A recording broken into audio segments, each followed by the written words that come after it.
ગીર સોમનાથ મનરેગા કૌભાંડમાં કોંગ્રેસના હીરા જોટવાની ધરપકડનો વિરોધ થઈ રહ્યો છે। કોંગ્રેસ નેતા હીરા જોટવાની ધરપકડ મુદ્દે આહિર સમાજમાં આક્રોશ છે। તાલાલા મામલતદાર કચેરી ખાતે આહિર સમાજ એકત્રિત થયો।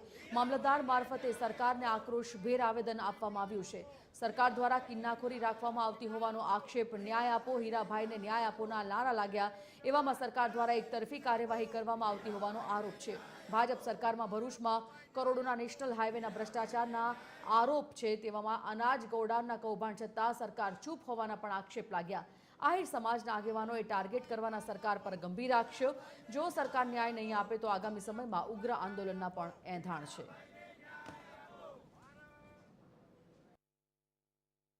તો ભ્રષ્ટાચાર સિવાયની તો આ સરકારમાં વાત જ નથી। પણ જ્યારે ભૂતકાળની અંદર પણ જુનાગઢ છે, ગીર સોમનાથ છે, અમરેલી છે, આહિર સમાજને ટાર્ગેટ કરવામાં આવે છે। તો એના માટે અમારા સમાજની એક વેદના છે કે ભાઈ એકતરફી પારદર્શક તપાસ થવી જોઈએ અને એ વસ્તુ છે એ તો કોર્ટ નક્કી કરશે। એટલે સમાજના મોભીઓને ભૂતકાળમાં પણ અન્યાય કરવામાં આવ્યો હતો અને અત્યારે વર્તમાન પરિસ્થિતિમાં પણ અન્યાય કરવામાં આવ્યો છે। હીરા બાપા એક સમાજના મોભી છે અને એને આજે સરકાર દ્વારા જે ટાર્ગેટ કરવામાં આવે છે એ બાબતમાં આજે અમે સમાજની અંદર બધાએ ઉગ્ર થઈ અને આજે આવેદનપત્ર દીધું છે।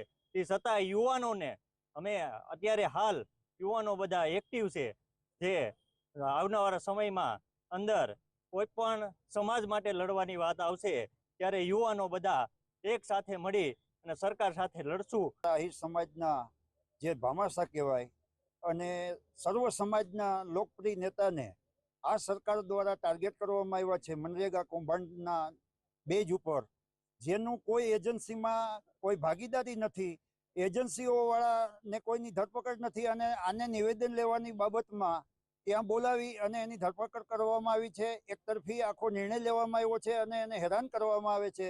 તો અમારા આહિર સમાજનો એક જ ઉદ્દેશ છે કે આવી કિનાખોરી ભર્યું વલણ છોડી સરકાર ન્યાય આપે